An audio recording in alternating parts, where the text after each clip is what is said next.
क्षेत्र के समर्थाचार्य श्री कुंकुन देव रचित ग्रंथादिराज समय सार पे स्वाध्याय चल रहा है। उसमें बंद अधिकार अपने थोड़ा टच किया था गए स्वाध्याय में। बंद अधिकार का थोड़ा देखे तो उसमें 51 51 गाथाएं है। गाथा नंबर 237 से 287 ऐसे 51 गाथा है। और साथ में जो आत्मख्याति टीका है अमृतचंद्र आचार्य देव की, उसके 27 कलश है। 163 कलश से 189 ऐसे 27 कलश है। तो अपने गए स्वाध्याय में इस अधिकार की लास्ट 10 मिनट में शुरुआत की थी।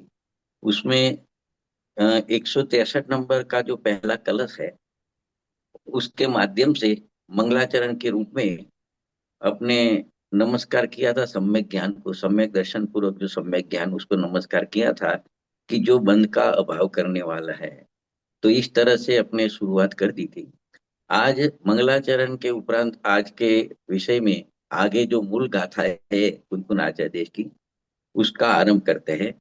तो उसमें पांच पांच गाथे का जोड़ा है शुरुआत में। तो पहला 237 से 241 यानी पांच गाथा है। उसमें चार गाथा तो दृष्टांत के रूप में है, पांचवी गाथा है उसमें सिद्धांत समझाना है। उसमें ये समझाना है कि अज्ञानी जीव को मतलब बंध होता है, उसका कारण बताया है कि वो राग आदि में लिप्त होता है, इसके लिए अज्ञानी को बंध होता है। तो ये बात समझाने के लिए चार गाथा में दृष्टांत दिया है, पांचवी गाथा में सिद्धांत उतारा है। तो वो ऐसी पांच गाथा है। वो गाथा का पाठ करके अपने हिंदी में पाठ करके आगे विषय में जाएंगे। जिस रीत कोई पुरुष मर्दन आप करके तेल का व्यायाम करता शस्त्र से बहुरज भरे स्थानक खड़ा अरुताड़ कडली बासयादिक छिन्न भिन्न बहु करे उपगात आप सचित यवरु अचित द्रव्यो का करे बहुभांति के करणादि से उपघात करते उसही को निश्चय पने चिंतन करो रजबंध है किन कारण। देखो ये तीन गाथा हुई। उसमें जो मिट्टी शरीर से लिप्त होती है मतलब चिपकती है, रजबंध कहा उसके लिए। तो उसके सामने पांच कारण दिए हैं। तो ये प्रश्न है तीन गाथा में, मतलब तीसरी गाथा में, कि शरीर पे मिट्टी किस कारण से चिपकती है। तो पांच कारण दिए हैं, उसमें मूल कारण शोधना है। मतलब कि एक तो पहले कहा कि कोई पुरुष शरीर पे तेल की मालिश करके आया है। एक तो ये कारण है कि जिस रीत कोई पुरुष मर्दन आप करके तेल का, अपने शरीर पे तेल का मर्दन करके मालिश करके आया है। फिर कहा बहु रज बरे स्थानक खड़ा, जहां बहुत धूल होती है ऐसी भूमि पे आके खड़ा है। व्यायाम करता शस्त्र से, अनेक कोई शस्त्र लेके वहां पे व्यायाम करता है वो भाई, वो तीसरा कारण है। चौथा कारण वो बताया कि ताड़ कदली बांस आदि जो वृक्ष है उसको छेदता है, मतलब ये सचित और अचित द्रव्यों को मतलब उपघात करता है, नाश करता है उसका। और एक पांचवा कारण बताया कि अलग अलग प्रकार के करण से, साधन से। तो ये पांच कारण बताया है, उससे वो उपघात करता है। अभी प्रश्न यह है कि उसको शरीर पे मिट्टी चिपकती है, ये पांच में से किस कारण से चिपकती है, ये तीन गाथा में कहा। चौथी गाथा में उसका जवाब दिया कि पांच में से कौन सा मूल कारण है कि जिसकी वजह से उसके शरीर पे मिट्टी चिपकती है। तो चौथी गाथा है मतलब 240 नंबर की। उसमें कहा यो जानना निश्चय पने चिकनाई जो उस नर विसे रजबंध कारण सो ही है नहीं काय चेष्टा शेष है। मतलब उसको जो शरीर पे मिट्टी चिपकती है तो उसका कारण उसने शरीर पे जो चिकनाई है उसकी वजह से चिपकती है, और काय की जो चेष्टा होती है उसकी वजह से चिपकती नहीं है। तो ये तो चार गाथा में तो दृष्टांत दिया, पांच कारण बताए, उसमें से मूल कारण कौन सा है, वास्तविक कारण के जिससे उसको मिट्टी चिपकती है। फिर उसको सिद्धांत में उतारते हैं, बताना ये तो दृष्टांत हुआ। सिद्धांत में ये कहना है कि अज्ञानी भी अनेक प्रकार की चेष्टाएं करता है, और वो उपयोग में राग आदि को करता है, तो उसको कर्म बंधन किस कारण से होता है। तो पांचवी गाथा में उसका जवाब दिया, चेष्टा विविध में वर्तता, इस भांति मिथ्या दृष्टि जो, उपयोग में राग आदि करता, रज ही से ले पाय सो। वो उपयोग में यानी ज्ञान में राग को मिश्र करता है, एकता करता है, वह कारण से उसको कर्म का बंध कर्म रज से चिपकता है। बाकी बाकी अनेक प्रकार की चेष्टाएं दूसरी होती है, उससे कोई उसको कर्म बंधन होता नहीं है। तो ये पांच गाथा में, सिंपल पांच गाथा कुनकुन आचार्य ने लिखी। देखो ये पांच गाथा में क्या समझाया उसको फिर से टच करते हैं। पहली तीन गाथा में ये कहा कि जिस प्रकार कोई पुरुष अपने शरीर में तेल आदि चिकने पदार्थ लगाकर आया है, पहले तो एक बात। दूसरी बात, आके बहुत धूल वाले स्थान में खड़ा रहा, दूसरा, दो बात हुई। फिर शस्त्रों के द्वारा व्यायाम करता है, वहां खड़ा खड़ा शस्त्रों के द्वारा व्यायाम करता है। चौथी बात कही, ताड़ तमाल केला बांस अशोक आदि वृक्षों को छेदता है, नाश करता है, बेचता है। तो सचित व अचित द्रव्यों का उपघात करता है। इस प्रकार नाना प्रकार के साधनों द्वारा उपघात करते हुए उस पुरुष के धूलि का बंध यानी धूलि का चिपकना किस कारण से होता है, निश्चय से इस बात का विचार करो। ये पहली तीन गाथा में कहा। चौथी गाथा में विचार करके उसका वास्तविक कारण बताया कि उस पुरुष के जो तेलादि की चिकनाहट है उससे ही उसे धूलि का बंध होता है, से शारीरिक चेष्टाओं से नहीं, ऐसा निश्चय से जानना चाहिए। तो ये दृष्टांत से ये बात समझाई, तो क्या समझाना इस दृष्टांत के द्वारा, वो पांचवी गाथा में समझाया कि इस प्रकार बहुत प्रकार की चेष्टाओं में वर्ता हुआ मिथ्या दृष्टि जीव अपने उपयोग में यानी ज्ञान उपयोग में रागादि को करता हुआ कर्म रूपी रथ से लिप्त होता है, मतलब कर्म का बंधन उसको होता है। ये बात ये पांच गाथा में कुनकुन आचार्य देव ने बताई है।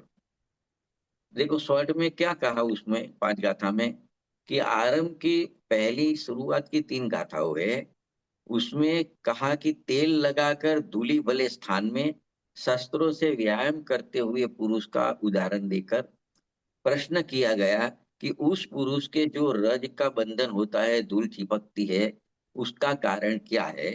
तो चौथी गाथा में उसका उत्तर दिया गया कि उसके रज बंध का कारण तेल की चिकनाई है, अन्य शारीरिक चेष्टा आदि नहीं है। फिर पांचवी गाथा में उसी बात को समझाया, मतलब दृष्टांत में सिद्धांत बताया कि ये बात मिथ्या दृष्टि जीव पर घटित किया है, ये दृष्टांत को मिथ्या दृष्टि जीव पर घटित किया है। उसमें ये कहा है कि रागादि भावों से मिथ्या दृष्टि जीव भी अनेक शारीरिक चेष्टाएं करता है, परंतु उसे जो कर्म बंध होता है वह रागादि भावों के कारण होता है, शरीर की चेष्टाओं के कारण होता नहीं है। तो इस प्रकार से कुनकुन आचार्य देव ने ये गाथा में ये बात बताई। 1000 साल बाद अमृतचंद्र आचार्य देव ने टीका लिखी, आत्मख्याति टीका, उसमें इसी बात को इस प्रकार से स्पष्ट किया अमृतचंद्र आचार्य देव ने कि जिस प्रकार इस जगत में तेल की मालिश किए हुए कोई पुरुष स्वभाव से बहु दूर युग भूमि में खड़ा होकर शस्त्रों से व्यायाम करता हुआ अनेक प्रकार के साधनों द्वारा सचित असित असत सचित अचित वस्तुओं का घात करता हुआ धूल से लिप्त होता है, धूल उसके ऊपर चिपकती है।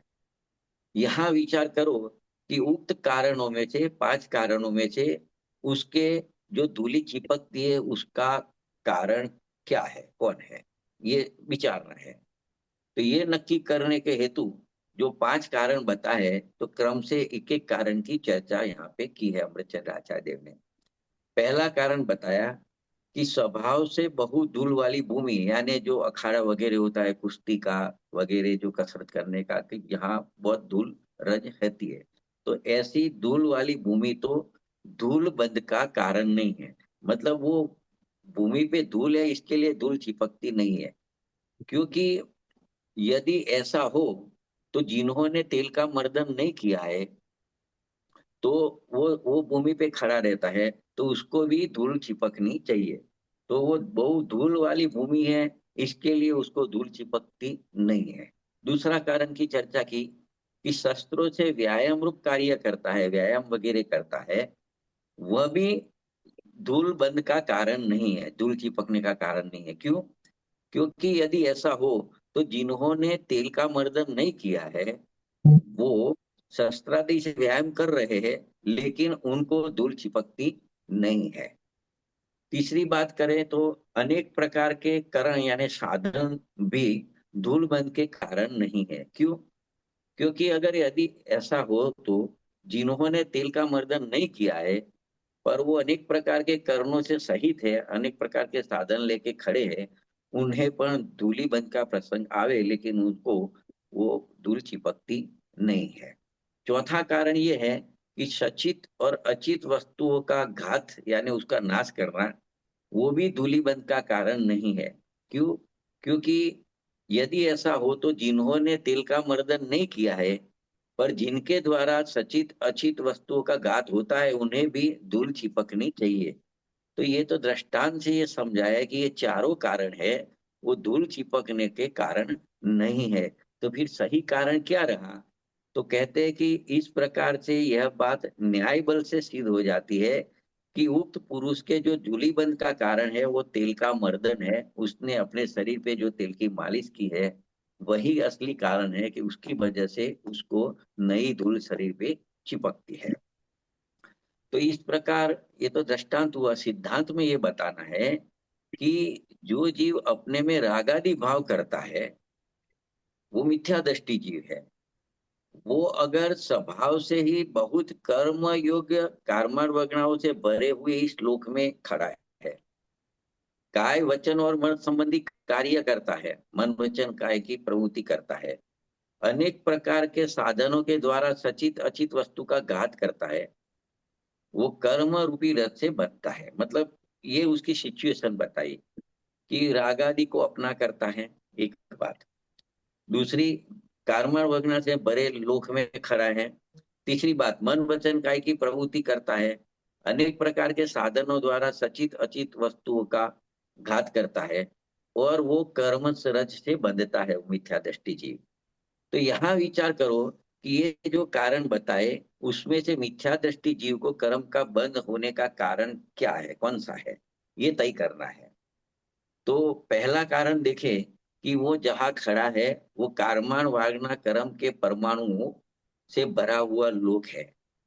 वह लोक, कारमान वागना से भरा हुआ लोक कर्म बंधन का कारण नहीं है, ऐसा कहते हैं। पहला कारण वास्तविक कारण नहीं है नए कर्म बंध का। क्यों? क्योंकि अगर तर्क से समझाते हैं चार कारण को कि वो कर्म बंध का कारण नहीं है, ऐसे तर्क से समझाते हैं कि यदि ऐसा होता कि लोक में कार्मान वर्गणाएं जो है, जो कर्म रूप परिणमति है, वो तो ठसोठस भरी है। जहां सिद्ध भगवान अनंत सिद्ध विराजमान है, वहां भी कार्मान वर्गणा का परमाणु तो पड़े है। अगर उसकी वजह से, मात्रा वजह से जो कर्म बंधन होता हो, तो सिद्ध भगवान को भी कर्म का बंधन होना चाहिए। लेकिन अनंत सिद्ध में से एक भी सिद्ध को कर्म बंधन नहीं होता है। इसके लिए पहला जो कारण है कि ये कार्मान वगना से भरा जो लोक है, उसके कारण अज्ञानी जीव को कर्म का बंधन होता है, तो उस बात पे चौकड़ी आएगी कि वो बात गलत है। दूसरी कारण की चर्चा करें तो मन वचन काय की क्रिया जो है, वो क्रिया भी यहाँ पे कहते हैं मूल कर्म बंध का कारण नहीं है। क्योंकि अगर ऐसा होए कि मन वचन काय की क्रिया मात्र से कर्म बंधन होता हो, तो जो यथाखात चारित्र वाले हैं, संयमी वाले हैं, मतलब 12वां गुणस्थान होता है, उनको तो मन वचन काय का योग कहा है योग मार्ग में, तो उनको भी मतलब कर्म बंधन होना चाहिए, तो मन वचन काय की जो क्रिया है वो भी नए कर्म बंध का कारण नहीं है। तो दो कारण पे तो चौकड़ी आई। तीसरा कारण की चीज विचार करें, जो ऊपर पांच कारण दिए उसमें से तीसरा कारण है अनेक प्रकार के करण, यानी मतलब यहाँ पे साधन में इंद्रिया ले ले, पांच इंद्रिया, द्रव्य इंद्रिया, तो कहते हैं वह भी बंध का कारण नहीं है। क्योंकि यदि ऐसा हो कि इंद्रिय की वजह से बंद बंद होता हो, तो केवल ज्ञानियों को भी द्रव्य इंद्रिया रहती है, मौजूद होती है, शरीर अपने जैसा ही होता है रंग दशा में, तो उनको भी कर्म बंधन होना चाहिए। लेकिन ऐसा तो होता नहीं है। इसके लिए जो तीसरा कारण है, जो करण साधन इंद्रिय है, वो भी कर्म बंध का कारण नहीं है। चौथा कारण की चर्चा करते हैं कि सचित और अचित वस्तुओं का नाश करना। अगर सचित अचित वस्तु का घात करे, उससे कर्म बंध होता हो, तो समिति में तत्पर यत्न पूर्वक प्रवृत्ति करने वाले अपने मुनि महाराज होते हैं, साधु महाराज होते हैं, वो चलते हैं मार्ग में, कोई जीव जंतु आके पड़ता है उसके ऊपर, उनका पैर भी आ जाता है, तो उसका घात तो होता है, लेकिन उसको कर्म बंधन।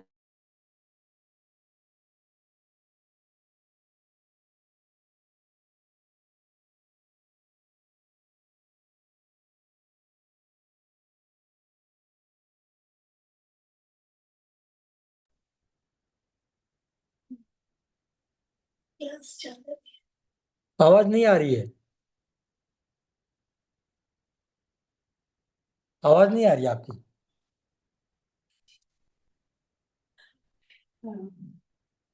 अनम्यूट करिए, अनम्यूट करिए। आगे। तो शुरुआत से नहीं आई आवाज? हाँ, अब आ नहीं नहीं, रही है। अभी नहीं नहीं, अभी अभी बंद हुई। अभी अभी बंद अच्छा, हुई थोड़ी बीच में देर। बंद हो गई थी। हाँ, अभी अभी बंद हुई। ओके। हाँ। हाँ, तो म्यूट हो गया था, पता नहीं हाँ, कैसे हो गया। नहीं, अभी यही पर अभी तक सेंटेंस। तो आई है ना। हाँ, अभी तक अभी आ तक रही तो थी। आवाज आई। हाँ, हाँ। रिपीट करने की जरूरत नहीं है ना। तो देखो, जो चार कारण बताए थे कर्म बंध के लिए सिचुएशन में, तो चारों कारण पे तो चौकड़ी आती है कि वो चार कारण जो है, मैं एक एक लाइन में रिपीट करता हूँ कि अज्ञानी मिथ्या दृष्टि जीव जो लोक में खड़ा है जहाँ पे, उसमें कारमान वगैरह से भरा हुआ लोक है। तो वो कर्मण वर्गना है, इसके लिए उसको कर्म बंधन होता है, ऐसी बात नहीं। अगर ऐसा होता ना, तो सिद्ध भगवान जहाँ विराजमान है, अनंत सिद्ध भगवान, वहां भी कर्मण वर्गना भरी हुई है, तो उनको भी कर्म का बंधन होना चाहिए। दूसरी सिचुएशन में ये कारण था कि मन वचन काय की जो क्रिया होती है, वह क्रिया भी यहाँ पे कहते हैं बंध का कारण नहीं है। ये अमृत चंद्र आचार्य का चलना है। क्योंकि अगर ऐसा होता, तो यथार्थात चारित्र वाले जो है 12वें गुण स्थान में पहुंचते हैं जीव, अरिहंत दशा के अंतर्मुहूर्त पहले की बात है। वहां भी 9 योग कहे हैं, 15 प्रकार के योग है उसमें से, चार मन, चार वचन और एक काय का। तो वहां भी मन वचन काय का योग है, लेकिन वहां भी बंद का प्रसंग आए, लेकिन वहां बंद होता नहीं है। तीसरी बात कही कि अनेक प्रकार के करण साधन में इंद्रिया लो, मतलब ये पांच इंद्रिया, द्रव्य इंद्रिया, वो अगर उसकी वजह से बंद होता हो, तो द्रव्य इंद्रिया तो केवली भगवान अरिहंत भगवान को भी द्रव्य इंद्रिया तो है, शरीर के परिणाम चिन्ह रूप द्रव्य इंद्रिया तो है, तो उनको भी बंद का प्रसंग आएगा, उनको तो बंद होता नहीं है। चौथा कारण ये लिया कि सचित और अचित वस्तु का घात जो बंद का कारण होता, तो जो मुनिराज इरिया समिति से चलते हैं, चार हाथ आगे देख के चलते हैं कि कोई जीव का घात नहीं होए, फिर भी कोई जीव उछल के वो प्रमाद छोड़ के चलते हैं, कोई जीव उछल के उनका पैर रखना है नीचे आ गया है, तो उसका घात तो हो जाता है, लेकिन उनको बंद नहीं होता है। इसका मतलब ये हुआ कि सचित अचित वस्तु का नाश या घात होने से भी बंद नहीं होता है। तो अपने आप ये सिद्ध हो गया, ये न्याय निकला कि बंद का कारण जो पांचवा कारण है वही रहा, वही हाँ। सच्चा कारण है कि उपयोग में रागादि का होना वही बंद का कारण है। ये बात यहाँ पे बंद अधिकार में सबसे पहली पांच गाथाओं में अज्ञानी मिथ्या दृष्टि को जो नया कर्म बंद होता है, उसका कारण क्या है कि राग विकार है, स्वभाव ज्ञान है। तो राग है इसके लिए बंद है ऐसा नहीं है, राग से थोड़ा बंद होता है, उसको गिनती में नहीं आता, लेकिन राग के साथ ज्ञान का एकत्व करता है, उसको बंद होता है। यह मिथ्यात्व होता है, तो मिथ्यात्व से बंद होता है, ये बात यहाँ पे सिद्ध करनी है। तो देखो, गाथा और टीका में तो काफी बात क्लियर हो गई है, लेकिन पंडित जयचंद जी छाबड़ा साहब का भावार्थ भी लिखा है, तो उसको भी थोड़ा टच करते हैं। वो भी बहुत सरल भाषा में इसी बात को समझाते हैं। मालू जी, उन्होंने आप म्यूट कर, अनम्यूट, हाँ म्यूट कर दीजिए आप। क्योंकि अपने आप हो जाता है। हाँ, अभी तो मेरा म्यूट बता रहा है, मतलब नहीं, पंडित जी के अलावा बाकी सब अनम्यूट को म्यूट कर दीजिए, पंडित जी के अलावा। हाँ, आपका ठीक है पंडित जी, आपका सही है, आप बोलिए। मेरा ये सही है। बाकी का हाँ आवाज ठीक आ रहा है। है, बाकी लोगों का आवाज आ रहा है, आपका बराबर है वो पंडित जी। तो देखो, पंडित जयचंद जी छाबड़ा साहब कह रहे थे कि यह जो समय सार में बात कही है, वो निश्चय नहीं को प्रदान करके कहा है, एक बात। और उनका ये कहना है कि निश्चय किसको कहना, कि जो निर्बाध हेतु से सिद्ध होता है वही निश्चय है। तो अभी बंद का विचार करें तो निर्बाध क्या सिद्ध होता है, निर्बाध हेतु से क्या सिद्ध होता है, कि मिथ्या दृष्टि पुरुष जिस राग देश मोह भाव को अपने उपयोग में करता है, वे रागादि ही उसके बंध के कारण है। उसके अलावा अन्य जो सिचुएशन है, कि बहु कर्म योग पुद्गलों से भरा हुआ लोक है, मन वचन काय का जो योग है, प्रवृत्ति है, क्रिया है, अनेक प्रकार के करण है, या चेतन अचेतन का घात है, वो कोई बंध का कारण नहीं है। यदि वो सब चीज से बंद होता हो तो आगे जैसे टीका में देखा है, जैसे सिद्धों को, यथार्थात चारित्र वाले मुनिराज को, केवल ज्ञानियों को, और समिति से चलने वाले, प्रवृत्ति करने वाले मुनि महाराजों को भी बंध का प्रसंग आएगा। परंतु ये चार को तो बंद होता नहीं है। इसीलिए जो पांच हेतु लिए हैं, उसमें से ये चार हेतु में अगर उससे बंध मानेंगे तो व्यभिचार का दोष आता है। इसीलिए यह निश्चय होता है कि बंध का कारण रागादि है। और रागादि भी कौन सा, कि अज्ञानी जीव जो रागादि को अपने अपने रूप करता है, ज्ञान रूप करता है, वही बंध का कारण है। ये बात पंडित जयचंद जी छाबड़ा भी वही बात को कह रहे हैं। तो इस प्रकार से ये पांच गाथा है, इसमें चार गाथा दृष्टांत के रूप में है, और पांचवी गाथा में अज्ञानी को रागादि का कर्म का बंधन कैसे होता है उसको समझाने के लिए चार गाथा में दृष्टांत दिया। और उसके बाद में अमृत चंद्र आचार्य देव ने एक कलश लिखा आगे का 164 नंबर का। 163 नंबर का कलश आया था, वो तो मंगलाचरण के रूप में था, कि ज्ञानी को कर्म का बंधन नहीं होता, उसका कारण सम्यक दर्शन सहित उसका सम्यक ज्ञान है। ऐसा कह के सम्यक ज्ञान को नमस्कार किया था। वो पहला कलश था इस अधिकार का, वो पहले ले लिया था गए स्वाध्याय में। उसके बाद में पांच गाथाएं ली, कि अज्ञानी को बंध होता है, उसका मुख्य कारण क्या है, वास्तविक कारण, उसकी चर्चा की। अभी अमृत चंद्र आचार्य एक दूसरा काव्य लिखते हैं 164 नंबर का, उसमें वो ये बात को दोहराते हैं काव्य के रूप में। वो मैं हरि गीत में है वो पढ़ रहा हूँ हिंदी में। कर्म किए वर्गणाए बंध का कारण नहीं, अत्यंत चंचल योग भी है बंध के कारण नहीं।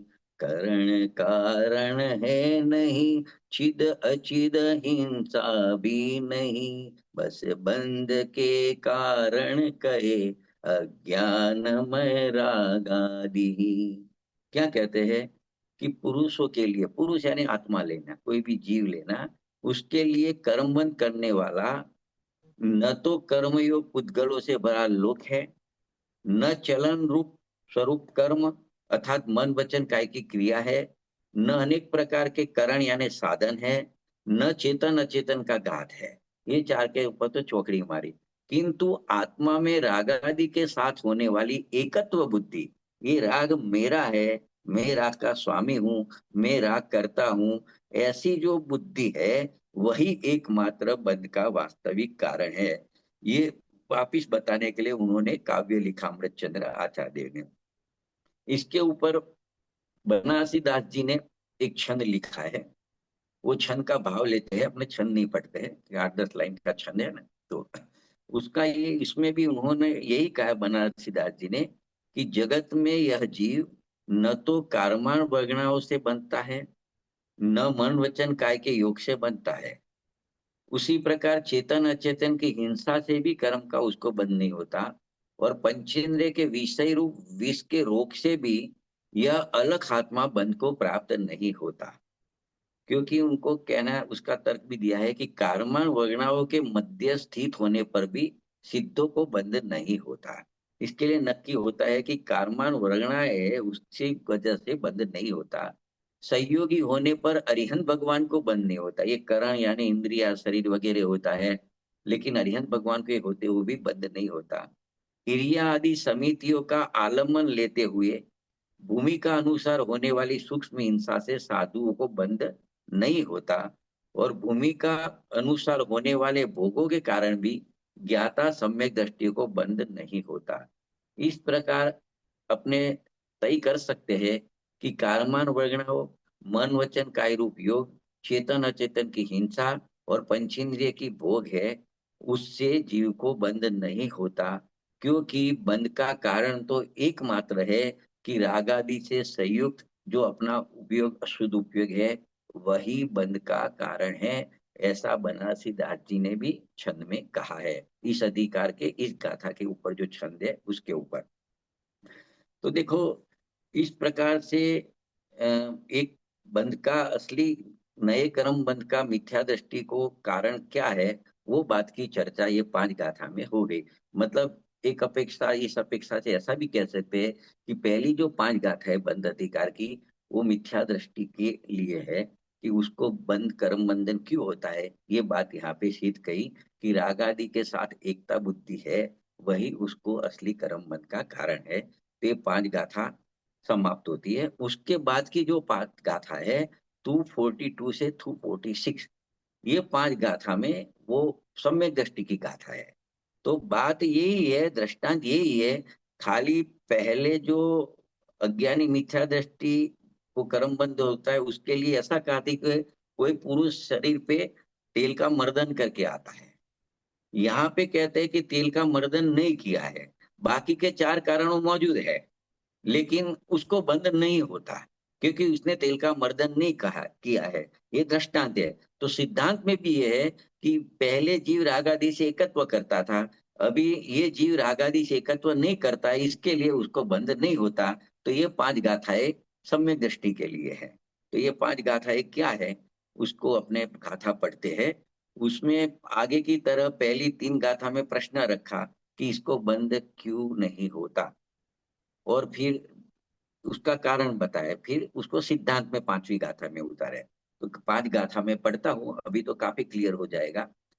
जिस रीत फिर वही पुरुष, उस तेल सबको दूर कर। वहां था तेल का मर्दन किया था, यहाँ पे आया शरीर पे से तेल को दूर किया।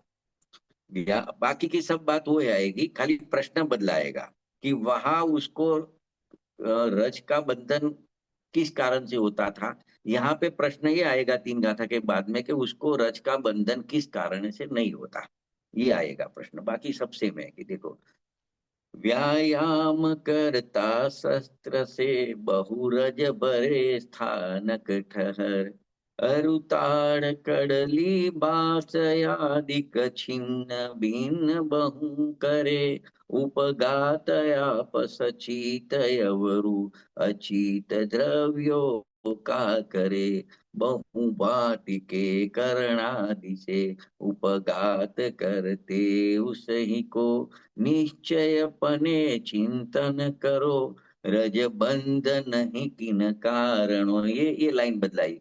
वहां रजबंध किस कारण से है, यहाँ का रजबंध किस कारण से नहीं है। तो चौथी लाइन में जवाब दिया, चौथी गाथा में, यो जानना निश्चय पने चिकनाई जो नर विषे, रजबंध कारण वो ही है, नहीं काय चेष्टा शेष है। 5वीं गाथा में सिद्धांत, योगो विविध में वर्तता, ईश भांति सम्यक दृष्टि जो, उपयोग में रागादि न करे, रज ही नहीं ले पाए वो। क्या कहते हैं देखो इसमें, कि पहली तीन गाथा में ये कहा कि जिस प्रकार वही पुरुष जो पहले शरीर पे तिल का मर्दन करके आया था अखाड़े में, वही पुरुष सभी प्रकार के तेल आदि स्निग्ध पदार्थों को दूर कर दिया है उसने। फिर आया तो वही है जहां पहले आया था, बहुत दूर वाले स्थान में आया है। कार्य वही करता है जो पहले करता था, शस्त्र के द्वारा व्यायाम करता है जो पहले भी करता था। फिर जो घात करता था सचित अचित का, वही करता है कि ताल तमाल केला बांस अशोक आदि वृक्षों को छेदता है बेचता है। मतलब सचित अचित अचित द्रव्यों का उपघात करता है। इस प्रकार नाना प्रकार के करणों द्वारा साधन द्वारा उपघात करता हुआ वो पुरुष धूलि का बंध वस्तु से उसको किस कारण से नहीं होता, ये सब करता है क्रिया, फिर भी उसको बंद किस कारण से नहीं होता, ये निश्चय से विचार करो। ये पहली तीन गाथा में कहा। चौथी गाथा में उसका जवाब दिया कि निश्चय से यह बात जानना चाहिए कि उसको जो बंध होता था पहले, पहले होता था अभी नहीं हुआ है। मतलब कर्म रज चिपकती थी धूल की रज पहले, अभी तो उसका कारण क्या था, वह तेल आदि की चिकनाई के कारण होता था। अभी तो उसने वो दूर कर दिए, तेल आदि का मर्दन दूर कर दिया, चिकनाई दूर कर दिए। तो उसको पहले जो नक्की हुआ कि अभी तो वो चिपकी नहीं है धूल, तो इसका नक्की हुआ कि पहले जो उसका तेलना मर्दन किया था उसके कारण उसको वो रस का चिपकना हुआ था, अन्य कार्य चेष्टा के कारण से नहीं। तो यहाँ सिद्धांत में लेते हैं इस प्रकार बहु प्रकार के योगों में वर्तता हुआ सम्यक दृष्टि उपयोग में राग आदि को नहीं करता हुआ कर्म रस से लिप्त नहीं होता है।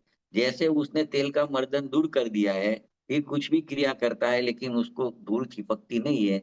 इसी प्रकार सम्यक दृष्टि पहले राग आदि में एकता करता था, अभी राग आदि में एकता नहीं करता है, वेद ज्ञान है उसको, आत्मा का अनुभव है।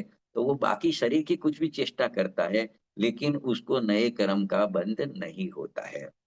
तो ये पांच गाथा का स्पष्टीकरण अमृतचंद्र आचार्य ने टीका आत्मख्याति में इस प्रकार किया है कि जिस प्रकार वही पुरुष संपूर्ण चिकनाहट को दूर कर देने पर वही धूलि से भरी हुई भूमि में वही शस्त्र व्यायाम रूपी कार्य को करता है, उन्हीं अनेक प्रकार के करणों के द्वारा सचित अचित वस्तु का घात करता हुआ धूलि से लिप्त नहीं होता। मतलब ये सब करता है फिर भी उसको धूल चिपकती नहीं है, क्योंकि उसके धूलि से लिप्त होने का कारण जो तेल आदि का मर्दन था उसका उसने अभाव किया हुआ है।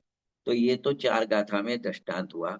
अभी सिद्धांत में ऐसा कहते हैं उसी प्रकार सम्यक दृष्टि अपने में रागादि को करता हुआ उसी स्वभाव से बहु कर्मयोग पुद्गलों से भरे हुए लोक में वही मन वचन काय की क्रिया करता हुआ उन्हीं अनेक प्रकार के करणों के द्वारा सचित अचित वस्तु का घात करता हुआ कर्म रूपी रस से नहीं बंधता, क्योंकि उसके बंध के कारण रूप जो राग का योग था, मतलब राग के साथ एकत्व था, उसका उसको अभाव है। मतलब राग तो है उसको, लेकिन राग के साथ एकत्व पहले था वो निकल गया है, अज्ञानी को राग के साथ एकत्व पना था वो निकल गया है। तो राग रह गया लेकिन एक पना निकल गया है, तो उसको बंध नहीं होता सम्यक दृष्टि को।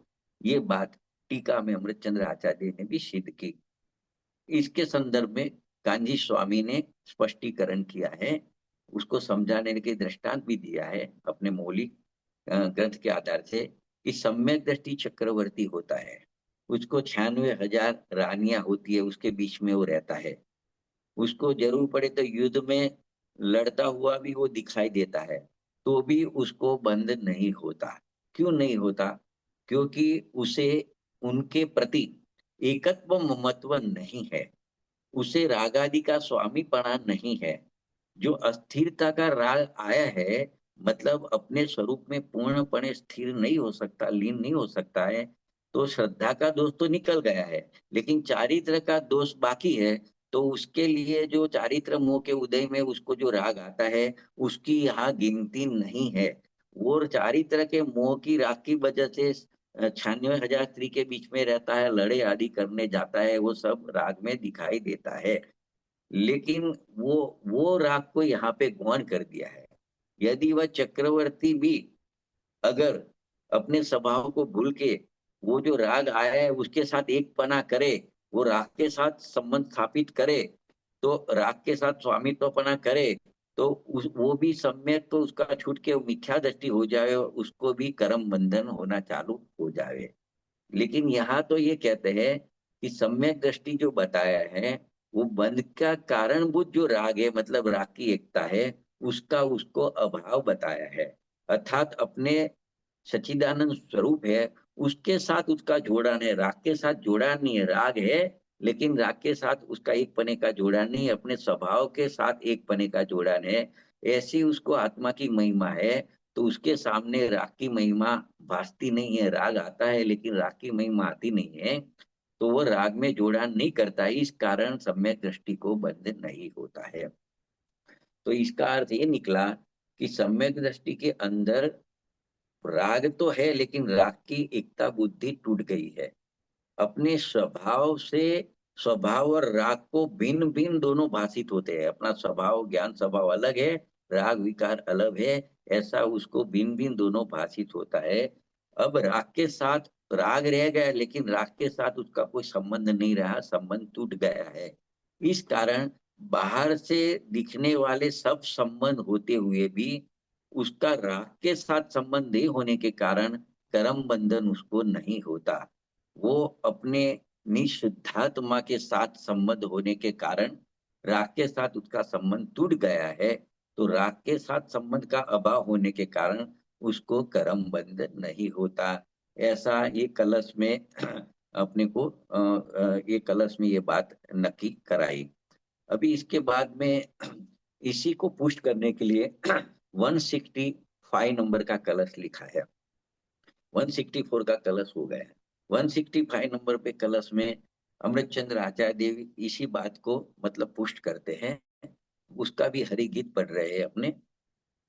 भले ही सब कर्म पुद्गल से भरा यह लोक हो, भले ही मन वचन तन परिस्पंदमय यह योग हो, चिदय चिद का गात एवं करण का उपभोग हो, फिर भी नहीं रागादि विरहित ज्ञानियों को बंद हो। क्या कहते हैं? भले ही लोक कर्मण वगना से भरा हो, मन वचन एवं काय के परिस्पंद रूप योग भी हो, अनेक प्रकार के पूर्वकरण भी हो, तथा चेतन अचेतन पदार्थ का घात भी हो, तो भी आश्चर्य की बात तो यह है कि ऐसी स्थिति में भी सम्यक दृष्टि आत्मा रागादि को उपयोग भूमि में नहीं लाता हुआ, मात्र ज्ञान रूप परिणमता हुआ किसी भी कारण से बंध को प्राप्त नहीं होता। सम्यक दर्शन की कुछ ऐसी ही महिमा है। इतना अमरचंद्र आचार्य देव ने यहाँ पे कहा। तो देखो, ऐसी बात जब आती है तो कुछ लोग को ऐसी शंका हो सकती है कि अगर आप ऐसी बात करोगे तो लोगों को तो निरंगल मतलब अमर्यादित हिंसक आचरण करने की प्रेरणा मिलेगी। तो किसी को ऐसी आशंका हो तो उसका समाधान इसी कलश के बाद में पंडित जयचंद जी छाबड़ा साहब ने इस प्रकार से किया है कि यहाँ पे असली सम्यक दृष्टि की अद्भुत महिमा बताई गई है। और ये कहा है कि लोक योग करण चेतन अचेतन का घात ये बंध का कारण नहीं है, ऐसा कह के सम्यक दर्शन की महिमा बताई है, सम्यक दृष्टि की महिमा बताई है। इसका अर्थ ये कभी नहीं लेना चाहिए कि परजीव की हिंसा से बंध का होना नहीं कहा है, ऐसा नहीं लेना चाहिए। और इसीलिए स्वच्छंद होकर हिंसा करनी ऐसी बात यहाँ पे नहीं कही जा रही है। किंतु यहाँ जो कुछ भी कहा है उसका आशय ये है कि अबुद्धि पूर्वक कदाचित परजीव का घात भी हो जाए सम्यक दृष्टि से। अबुद्धि पूर्वक यानी न चाहते हुए भी सम्यक दृष्टि जीव को, जिसको आत्मा का अनुभव हुआ है और जो निरंतर राग और ज्ञान का भेद ज्ञान में तत्पर है, ऐसे जीव को न चाहते हुए भी कोई परजीव की हिंसा हो भी जाए तो उसको बंधन नहीं होता। किंतु बंध कहाँ होता है? जहां बुद्धि पूर्वक जीवों को मारने का भाव होगा तो वो उपयोग में राग आदि का एकत्व करेगा और उसको निश्चय से हिंसा जन्य बंध होएगा, ये बात कहनी है। तो अंतिम में ये कहना है कि ऐसे जब कथन आवे सम्यक्त्व की महिमा के, तो नए विभाग से यथार्थ उसको समझकर इसकी श्रद्धा करनी चाहिए। सर्वथा एकांत मानना तो मिथ्यात्व है। क्योंकि जो थोड़ा चारित्र मोह के राग में हिंसा वगैरह होती है, ऐसा बंध तो होता है, लेकिन यहाँ पे वो अल्प बंध है तो घिना नहीं है। दूसरी बात, उसको अभिप्राय में किसी जीव को मारना नहीं है, लेकिन अपने न चाहते हुए भी ऐसा राग आ जाता है और हिंसा हो जाती है, तो इसके लिए उसको बंध नहीं है, ऐसा यहाँ पे कहा है। इसका स्पष्टीकरण भी स्वामी जी ने बहुत अच्छा किया है, गांधी स्वामी ने, कि देखो आचार्य देव ने जो यह कहा कि चेतन अचेतन की हिंसा हो तो भले हो, मतलब बंद नहीं है ऐसा कहा, इसका यह अर्थ नहीं लेना कि समकीति को चेतन अचेतन की हिंसा इष्ट है, उसको वो अच्छा लगता है, किसी जीव का घात करना, चेतन अचेतन पदार्थ का नाश करना अच्छा लगता है, ऐसा नहीं है।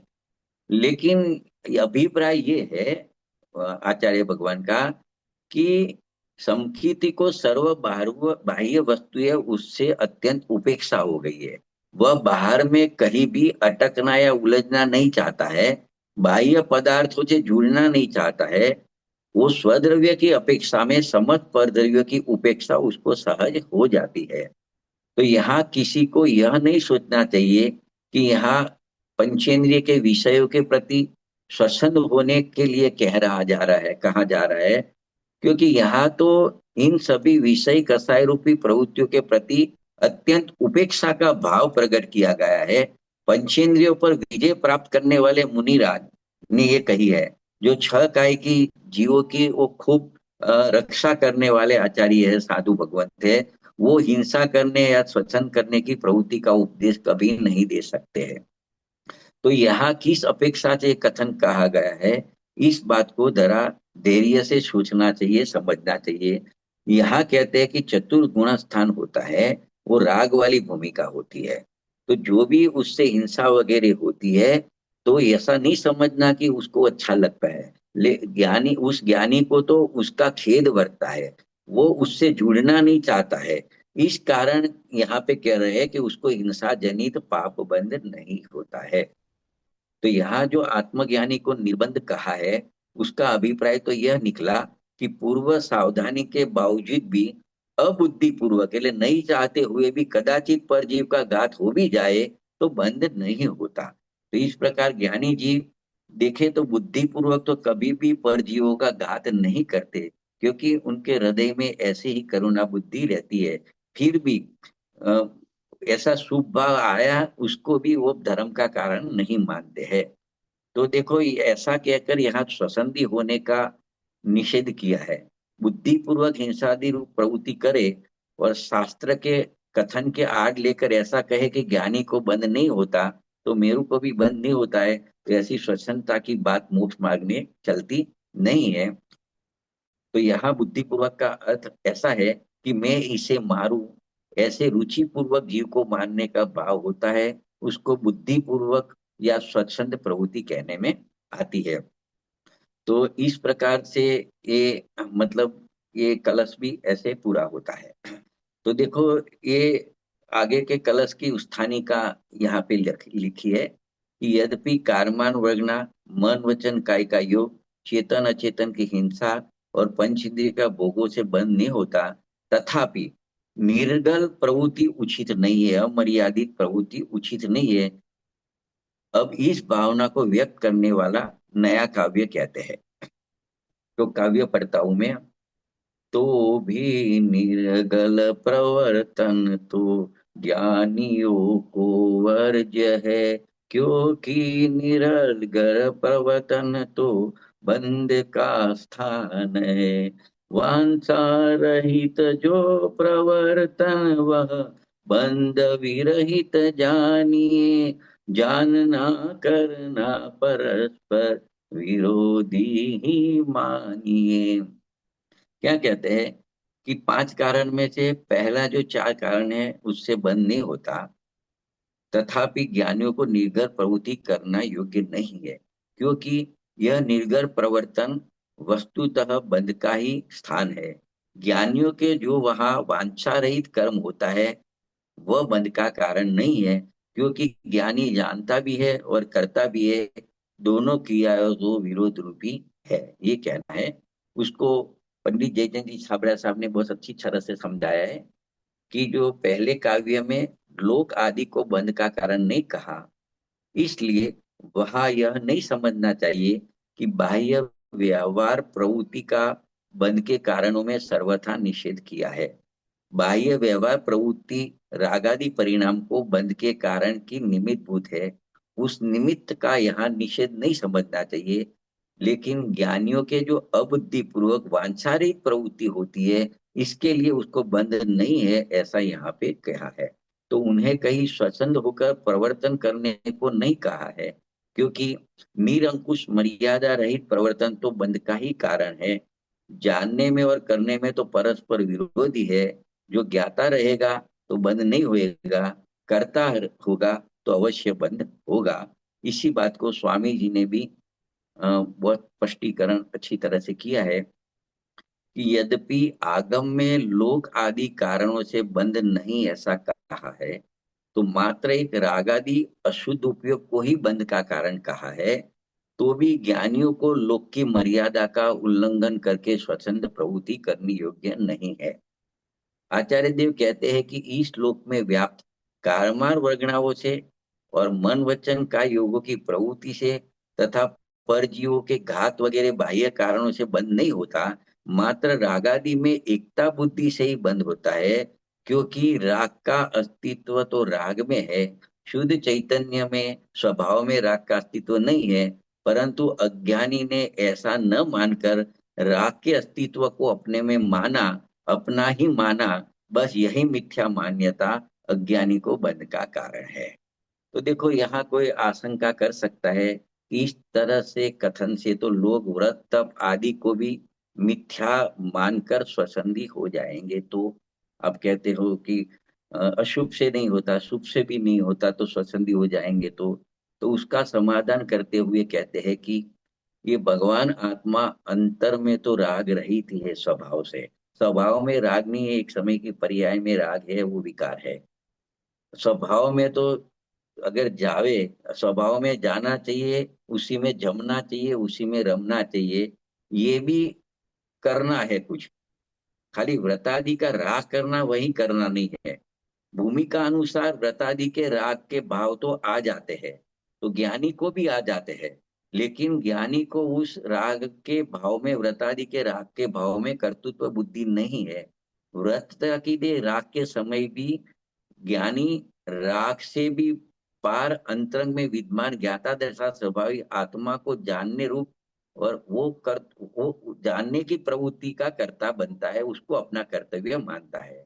और अज्ञानी को ऐसा जो कुछ भी राग आता है, बाहर की शरीर क्रिया होती है, उसको जानना ये मेरा कर्तव्य, मेरा स्वभाव है, ऐसा ज्ञानी जानता है। अज्ञानी को ऐसा कर्तव्य का पता है नहीं, अतः वह उसको व्रतादि का राग आता है, उसको ही अपना कर्तव्य मान लेता है। तो उसको समझाने के लिए कलश में ऐसा कहा है कि तुम अपने वास्तविक कर्तव्यों को जानो और इस अनादिकाल से करते जो आ रहे हो, राग करते आ रहे हो, उसकी कर्तृत्व की मान्यता को छोड़ो। तो यहाँ शुभ राग को छोड़ने की बात नहीं कह के अपने स्वभाव का जो कर्तव्य है, जानना देखना, वो करने की प्रेरणा दी गई है। और राग का कर्तापना वो अज्ञानी नहीं छोड़ता, इसके लिए यहाँ पे कहा है। तो देखो, बुद्धिपूर्वक विषय कसायों में निरंकुश आचरण वही बंध का स्थान है। परघात आदि से मुझे बंध नहीं होता, ऐसी कुयुक्ति या कुतर्क करके स्वसंद आचरण तो मिथ्या दृष्टि को होता है। ज्ञानियों को तो वांछा के बिना ही ये कार्य होता है। अरुचि पूर्वक ऐसी बाह्य प्रवृत्ति होती है, निरअभिलाष पूर्वक ऐसा कार्य होता है, इस कारण उसको बंध का कारण वो नहीं बनता है। तो इस प्रकार से देखो, ये 166वां जो कलश पढ़ा, उसमें ये कहा कि यद्यपि शारीरिक क्रियाओं से बंद नहीं होता, तब भी ज्ञानियों को निरंतर प्रवृत्ति नहीं करनी चाहिए, स्वच्छंद रूप प्रवृत्ति नहीं करनी चाहिए, क्योंकि स्वच्छंद रूप प्रवृत्ति रागादि भाव के बिना संभव नहीं है, और रागादि भाव तो बंध के कारण है। तो उस कलश की मतलब वहां एक बात कही थी कि जानन क्रिया और करनी क्रिया दोनों का परस्पर विरोध है। तो अभी जो एक अंतिम कलश है, 5 एक मिनट चलेगा, तो ये कलश में उसी बात को विस्तार से स्पष्ट किया है कि जो जानता है वो करता नहीं है, और जो करता है सो जानता नहीं है। करना तो वास्तव में कर्म का राग है, और राग को अज्ञान में अध्यवसान कहा है। तो जो कि नियम से मिथ्या दृष्टि को ही होता है, और वही अध्यवसाय बद्ध का कारण होता है। तो इसी भाव को स्वामी जी इस प्रकार स्पष्ट करते हैं कि यह कलश अलौकिक है, अद्भुत है। इसमें यह कहा गया है कि धर्मी जीव तो अपनी शुद्ध निर्मल परिणति को भी मात्र जानता ही है, और साथ में जो अशुद्ध राग का अंश आता है उसको भी मात्र जानता ही है। जो राग का अंश प्रकट होता है उसका वह करता नहीं है, उसे वो छूता भी नहीं है, वो ज्ञाता बने रह के मात्र उसको जानता है। तो राग को अज्ञान में अध्यवसाय कहा है। वहां राग का अर्थ राग में एकत्व बुद्धि होती है, वही अध्यवसाय है, वही मिथ्यात्व है, वही बंध का कारण है। अथवा तो राग से लाभ मानना, वही राग में एकत्व बुद्धि है। जिसे ऐसा अज्ञान में अध्यवसाय है, व्यापार है, वह नियम से मिथ्या दृष्टि है। क्योंकि उसकी ऐसी मिथ्या मान्यता है कि मैं जीवों की दया का पालन कर सकता हूँ, ऐसी कर्ता बुद्धि है। दूसरों को मार सकता हूँ, जिंदा कर सकता हूँ, जिंदा रख सकता हूँ, ऐसी उसकी मिथ्या मान्यता है। जबकि वस्तुतः बात इससे सर्वथा जुदी है। ज्ञानी तो अपने राग का भी मात्र ज्ञाता दृष्टा ही रहता है। जब वह अपने राग के अंश का भी कर्ता भोगता नहीं है, तो पर में कुछ करने का तो प्रश्न ही उपस्थित नहीं होता है। तो इस प्रकार से इस कलश में अंतिम बनारसी दास जी ने भी बहुत अच्छी बात कही है कि जब तक ये जीव ऐसे शुद्ध वस्तु का विचार करता है, जब ये विचार करता है अथवा ऐसे शुद्ध वस्तु का ध्यान करता है, तब तक उसको भोगों से सर्वथा उदासीनता रहती है। किंतु जब वह भोगों में मग्न हो जाता है, तब ज्ञान की जागृति नहीं रहती, क्योंकि भोगों की अभिलाषा वाली दशा तो मिथ्यात्व रूपी है। इसीलिए कहा जाता है कि विषय भोगों में मग्न जीव मिथ्या दृष्टि है, और भोगों से उदास जीव सम्यक दृष्टि है।